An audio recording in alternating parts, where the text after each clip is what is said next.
Welcome to my channel. Timeless narrative. The first 2 decades of Congress politics in India, often characterized as moderate politics, marked a time when the Congress was far from a fully developed political party. In fact, it resembled more of an annual conference, a gathering that convened for a few days each year to discuss and pass resolutions, only to disband soon after. The members of the Congress during this period were typically part-time politicians. Many were successful professionals in their personal careers, leading comfortable lives as a thoroughly anglicized upper class, with little time or commitment to full-time politics. Moderate politics can be broken down into several distinct phases, but its underlying principles and methods remained relatively uniform. The moderates were largely influenced by utilitarian theories, particularly those of Edmund Burke, John Stuart Mill, and John Morley. They believed that the government should be guided by expediency rather than moral or ethical laws, and that the Constitution of British India was inviolable. Consequently, they repeatedly appealed to the British Parliament, complaining about the government of India undermining the Constitution. They did not demand equality, an abstract concept in their view, but rather linked liberty to class privilege, advocating for gradual reforms instead of sweeping changes. To the moderates, British rule seemed a providential force destined to modernize India. While they acknowledged the exploitative nature of British rule, they didn't call for its expulsion. Instead, they sought reform, hoping for gradual self-government, but still within the framework of the British Empire. As Dadabhai Naoroji, one of the prominent leaders, stated in 1871, "In my belief, a greater calamity would not befall India than for England to go away and leave her to herself." The moderate politicians, therefore, never envisioned an outright separation from the British Empire. Their objective was to secure limited self-government within it. Their demands were moderate, aiming for a slight expansion of political participation rather than full self-governance. They sought to abolish the India Council, expand the legislatures by introducing 50% elected representation, and secure greater Indian participation in the Viceroy's Executive Council and provincial councils. They also wanted the budget to be referred to the legislature, giving it the right to discuss and vote on it, and the right to appeal to the Standing Committee of the House of Commons in Britain. They did not, however, call for full democracy, but sought to ensure democratic rights for educated members of Indian society who would represent the masses. The moderate politicians were hopeful that full political freedom would come gradually, akin to the self-governing rights enjoyed by other British colonies like Canada or Australia.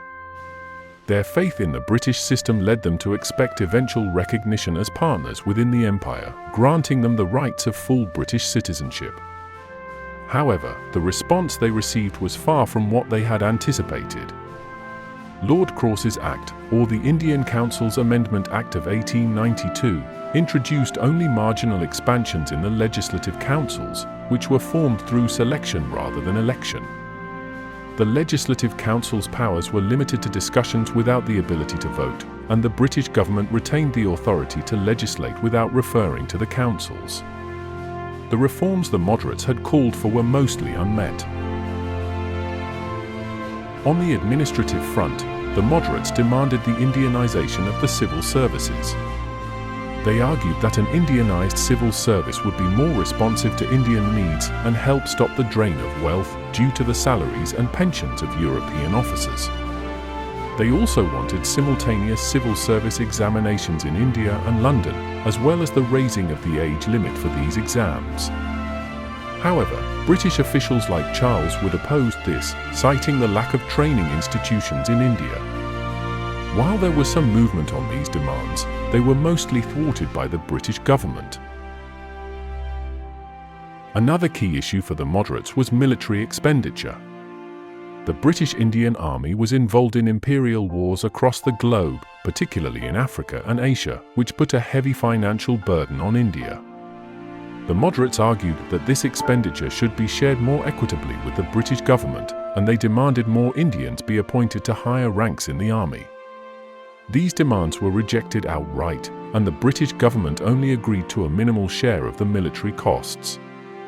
Furthermore, the moderates called for reforms in the administration, such as the extension of trial by jury, the repeal of the Arms Act, and the abolition of the salt tax.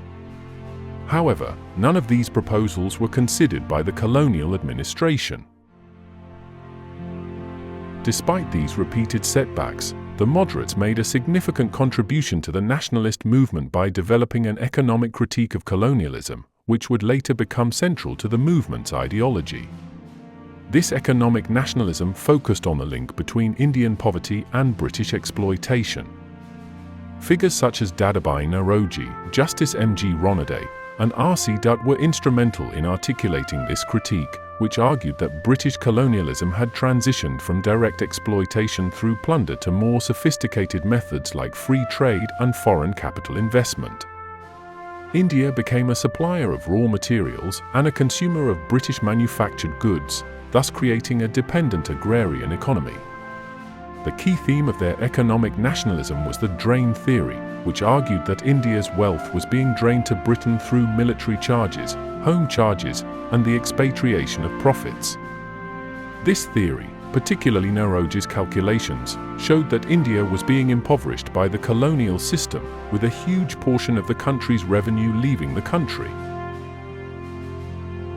The moderates proposed several remedies to this economic exploitation, including reductions in military and administrative expenditure, the imposition of protective tariffs to support Indian industries, and reforms to land revenue assessments. They also called for a more favorable economic policy for cottage industries and handicrafts. However, these proposals were largely ignored, and the economic situation in India remained unchanged. Despite the failure of their economic agenda, the moderates succeeded in framing the issue of colonialism in terms of Indian poverty, challenging the moral authority of British rule and questioning the paternalistic claims of British imperialism. While the moderates failed to mobilize widespread agitation against British rule due to their belief in the British democratic system, their efforts provided the foundation for future nationalist movements. However, their limitations were evident by the end of the 19th century.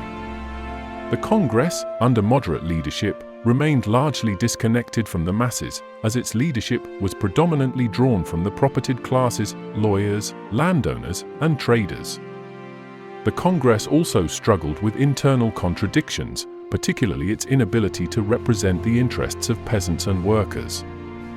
Their failure to take a strong stance on issues like land reforms and factory workers' rights revealed their pro-landlord and pro-bourgeois sympathies. Moreover, the Congress's failure to adequately address the concerns of the Muslim minority further alienated them, and by the late 19th century, Muslim participation in Congress sessions began to decline. The moderate leaders, though attempting to include Muslims, did not successfully address the growing divide between Hindus and Muslims, leading to the eventual rise of separate Muslim political movements. Ultimately, moderate politics in Congress proved ineffective in achieving its goals. Their appeal to the liberal political opinion in Britain, their reliance on petitions, speeches, and articles failed to achieve meaningful change. As the 19th century drew to a close, the moderate strategy had exhausted its potential, leading to the rise of more radical elements within the Congress. The Surat split of 1907, which marked the breakdown between the moderate and extremist factions, further highlighted the limitations of moderate politics. The eventual reunification of the Congress and the expansion of the political nation would have to wait for the arrival of Gandhi and the impact of World War I.